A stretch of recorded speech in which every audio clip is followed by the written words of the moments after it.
শিখেছি যে নিজের থেকে বেশি ভালোবাসি তোমাকে।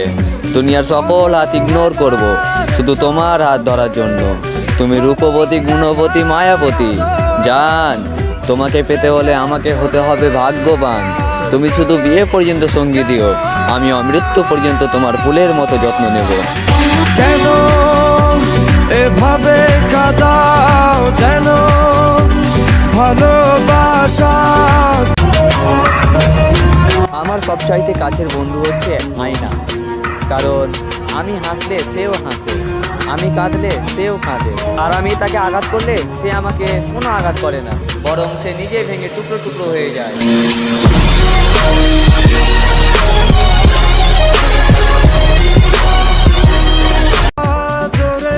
ভালো একটি মানুষ পাইতে ভাগ্য দরকার।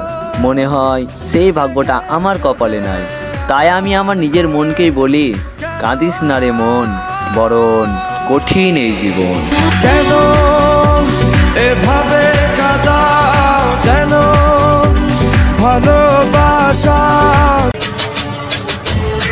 সারা বিশ্ব হেরে যায় এই ঠান্ডার কাছে, আর ঠান্ডা হেরে যায় পর্দাশীল নারীর কাছে।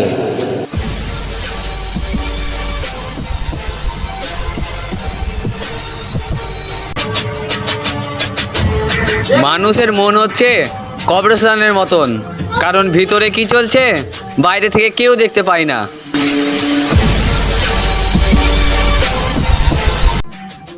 किसी दोस्त को नमाज के बारे बुलाता हूँ तो बोलती है भाई नापाक हूँ। तो दोस्त तेरे लिए बोल रहा हूँ सुन, नापाक तो कुत्ते होती है, मुसलमान नहीं।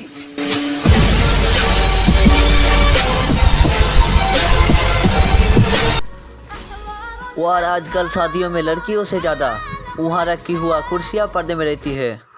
للظالم لست أسالم وأجاهد مثل القاسم والخط حسيني والخط حسيني والخط حسيني। আমরা ছেলে মানুষ, আমরা রূপের চিন্তা করি না, আমরা চিন্তা করি রুপিয়ার।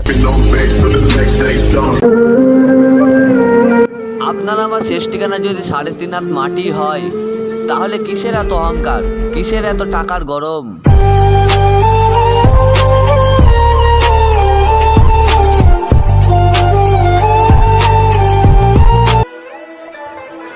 স্বপ্ন কখনো হারাই না, হারাই তো স্বপ্ন দেখানোর মানুষগুলো।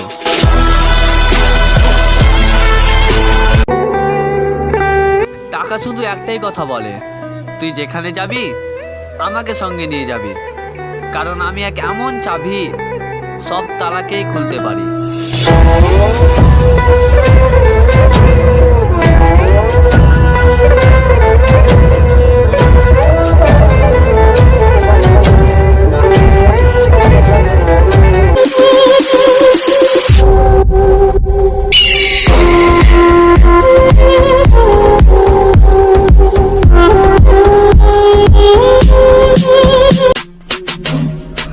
বন্ধুরা, আগে উপরে ভিডিওটা দেখে আসো।